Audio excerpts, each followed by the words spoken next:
If a child keeps stealing food, even when there's plenty, what are we actually looking at? It's not bad behaviour, not lying, not manipulation. You might be looking at a survival strategy that used to be necessary. And here is a difficult question. Are we responding to the behaviour or punishing the history?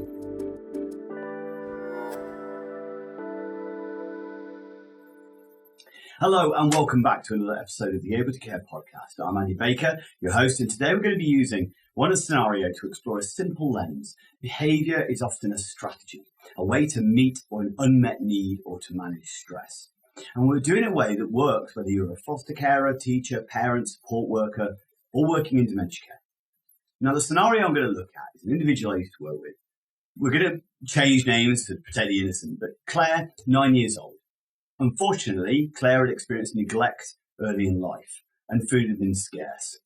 Now she's now in care and the meals are coming regularly. Snacks are offered, the fridge is full, and yet she still is stashing food in a room. She's stealing from the fridge, even taking food from the bins. She eats like she's in a prison, kind of gobbling it up, but only eating half the plate and the rest of it is hidden. Now, for the care organisation, that can feel baffling because they're thinking in today logic. But Claire is living in yesterday's logic. What has helped her survive yesterday can't just be turned off and stopped today because the environment and situation is different.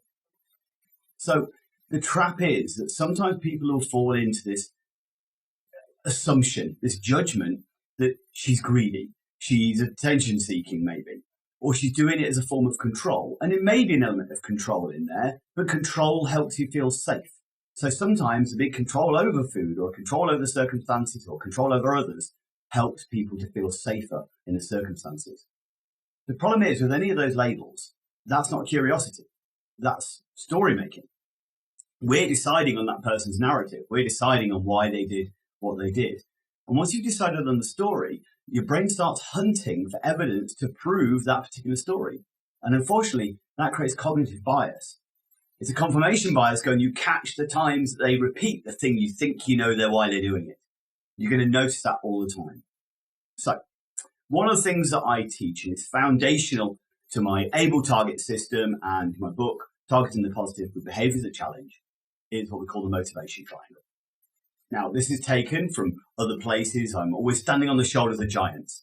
But here's a lens that I constantly use. It's whether it be stealing food, whether it be lying, whatever it is.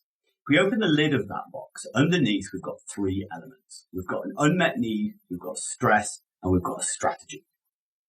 So an unmet need stimulates stress, and stress creates an unmet need. And so the strategy is either to meet the need, which is to gain or avoid some stimulus of some description, or it's to then cope with the stress. Now, sometimes the strategies, if a strategy is not available, that's when we go to reflexes, which is our fight, flight, freeze, fawn to meet those needs. The need becomes too great, the stress becomes too great. That's when the reflexes kick in.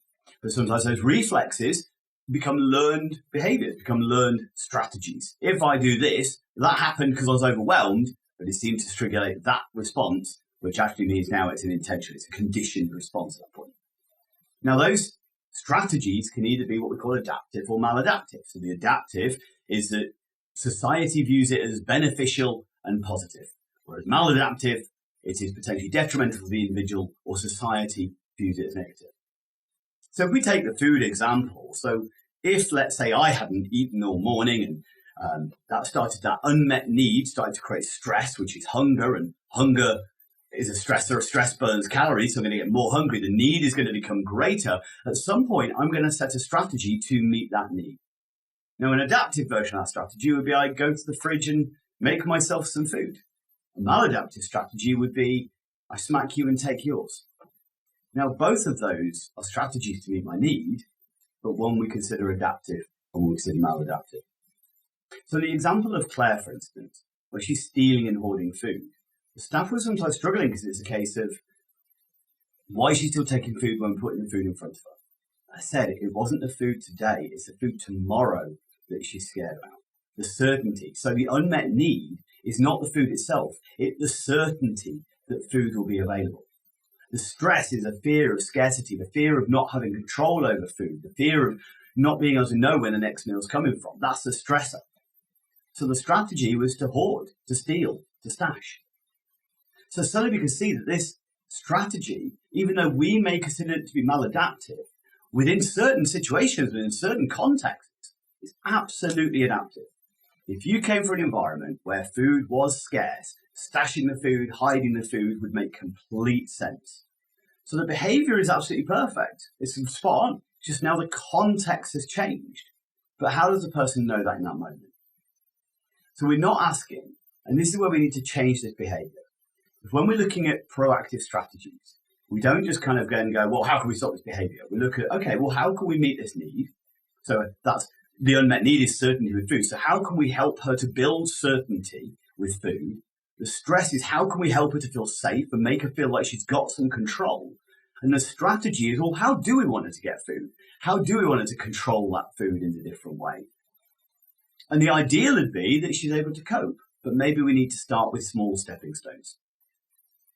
So we're not asking, how do we stop the stealing? What we're asking is, how do we make the stealing unnecessary? How do we not just teach her a new way of doing things, but also try and unteach her everything that she believes and thinks she knows is true? Now, this is the thing with targeting the positive. Because I think some people, when they hear that term, targeting the positive, we maybe assume that we're then ignoring the challenges or ignoring the problems or ignoring what we might perceive as maladaptive behaviours, but it doesn't. It means you're actually building a replacement behaviour, adaptive strategies and trust. Instead of trying to extinguish the visible behaviour, we're understanding it and we're exploring and working with the person to find more beneficial, more appropriate, more safer ways of meeting their needs. So with Claire, the plan might have looked a bit like, let's reduce the stress by helping her know that there will be food later or tomorrow. Maybe that could be she gets involved in the food planning. Maybe it could be a case of we set the breakfast pots out in the evening so she knows that the food or the dinner is on the table. In the early stages, when we're going through maybe what we call the stabilization period, when she's building trust in this new place, maybe because we have to be very routine. We have to be very consistent. So it's a case of, your breakfast be on the table at 7:30, lunch at 12:30, and tea at 5:30. And we may have to be really, really rigid and consistent with that. Because if we're saying the food is coming about at that time, the anxiety of not knowing when the food's coming is going to increase potential distress. But then saying the food will be on the table at 12:30 and then it not being there until we've developed trust, that might still then trigger an emotional response. So by being consistent in the early stages, while we're building trust, over a period of time, we won't need to be as rigid with the food. This isn't a permanent state. This is helping to build that trust of going, look, see, we keep delivering, we keep doing what we say we're going to do. It's so important that adults around a dysregulated child actually are consistent in what they say they're going to do, they do, because that creates trust. So we reduce the stress by helping them, improving stability, improving confidence and predictability, anything we can do to help with that. We might meet the need, though, while she's developing that trust, with giving her some control, giving a snack box that she can hide herself or is somewhere with her name on it that she has some control over. So we might add in those elements of giving her that control, but doing it in a safe way. So we're managing a risk. We're not controlling her. We're controlling the risk. Which should always be the aim. So rather than a moldy sandwich down the back of a radiator, maybe a little stash box with some cereal bars in it might be a safer option.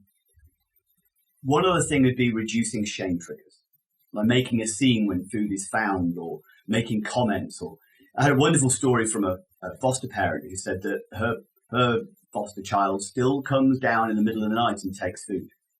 But rather than shaming it, naming it, and making him feel bad about it, maybe that's something that he just needed to do to feel safer.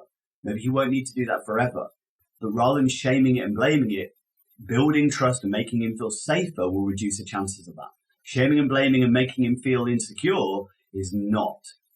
So what they just started doing is putting certain snacks and food out on a shelf that was nice and easy and low for him to be able to access, and then it was never commented on. So he could go down and he knew he could go and get something. And they were kind of letting him know, we know, but we're not judging. We may also then, now one thing we might add in is some elements of friction. So if we're trying to help an individual, let's say, transition over to eating regular meals, or using a snack box as a form of control, because old habits sometimes are hard, it's a bit like not if you're on a diet, you may then not buy any chocolates to have in the house because you find that easier. But you would also find it easier to then have some alternatives to maybe Weight Watchers products or something like that to be able to snack on, because otherwise the anxiety of what if I need a snack, what if I get really hungry, can then make you desire and crave the thing that you know you shouldn't have. But things like adding friction by removing bins, for instance, maybe putting smaller portions on the plate so she didn't feel like she needed to only eat half and then save the rest of it, were elements that could go back for seconds rather than having too much in one go. They're things of what we call adding friction. They're not consequences, they're not punishments. They're just adding some resistance in to the behaviour that we're looking to try and adjust. So let's widen it. Let's say you're in a school situation and food hoarding becomes something like pencil stealing or refusal to start work, constant reassurance seeking, or some pattern strategy over need. If you're parenting, it might be sneaking snacks, the same kind of thing, lying about food. If you go straight to punishment, you can accidentally teach secrecy. All it's going to do is not stop the behavior, but sometimes just make them be more careful about not letting you catch them. This is what consequence-driven kind of behavior management tends to cause. If you're an adult care or learning disability support, swapping food for cigarettes, money, phones, items, often still certainty and control are part of that need. And even if you're in dementia care, it can look like rummaging, packing bags, hiding objects. Again, a strategy that reduces internal uncertainty. Rummaging through trying to find my stuff because I feel insecure, because something in my life is missing in this moment. So again, rather than focusing on how can we shame, how can we tell off, how can we inhibit, how do we want them to meet that need? How do we want them to help them? How do we want to help them to feel safe? What skills do we need to teach them or work with them or offer them as opportunities to be able to meet the need in a better way? So here's a takeaway I want you to think about. If you want behavior to change, make the old behavior less necessary and the new behavior more available. There's a wonderful principle like this, which is atomic habits. Some of you will know the book. And I think it's a beautiful concept that Atomic Habits did, which is when you're looking to change habits, you want the alternative habit to be easy, obvious, attractive, and rewarding. You add friction to the habit we don't want, but we make the habit we do want easy, obvious, attractive, and rewarding. So I want you to think about that, because telling somebody quit smoking doesn't work. Whereas actually, if they choose to, because they can see an alternative that's easy, obvious, attractive, and rewarding, tends to be much more successful. Now, if you want a structured way to do this across settings, obviously the ABLE target system and what we do with the Able to Care podcast and ABLE training, we turn these principles into something we can actually use in real life. And if you want a deeper dive and case studies, my book, Targeting the Positive with Behaviours that Challenge, is still available on Amazon. It was a bestseller and it's still going strong. But it lays out the full model. Otherwise, reach out to us, like, comment, and share. I'll see you next time. Have you ever encountered an adult or child's behaviour that has felt difficult, overwhelming, or challenging? Have you sometimes felt at a loss of what to do, or know that you didn't handle it quite right? People are complex and unpredictable, and their behaviour can be like the weather. We've all made the mistake of looking out the window and feeling safe to wear shorts, but 5 minutes later, wishing for an umbrella. What if, like a weatherman, you understood how humidity, temperature, and pressure all come together to cause the weather, allowing you to better prepare, predict, and respond, and prevent ever having a picnic ruined by a thunderstorm ever again? My book, called Targeting the Positive with Behaviours that Challenge, helps you to become the weatherman of behaviour. It provides you with a toolkit to increase competency, confidence, resilience, and empathy, so you feel more assured about how to respond to distressed or dysregulated behaviours in others, including those affected by trauma, mental health, neurodiversity, learning disabilities, or dementia. Build better connections, achieve de-escalation, and improve outcomes for yourself and those you engage with my celebrated 6-stage target model, a step-by-step process to reduce distress for everyone. Discover my empowering, person-centered guide in Targeting the Positive, written by me, Andy Baker, Available from online bookstores worldwide. Find a link in the description and order today.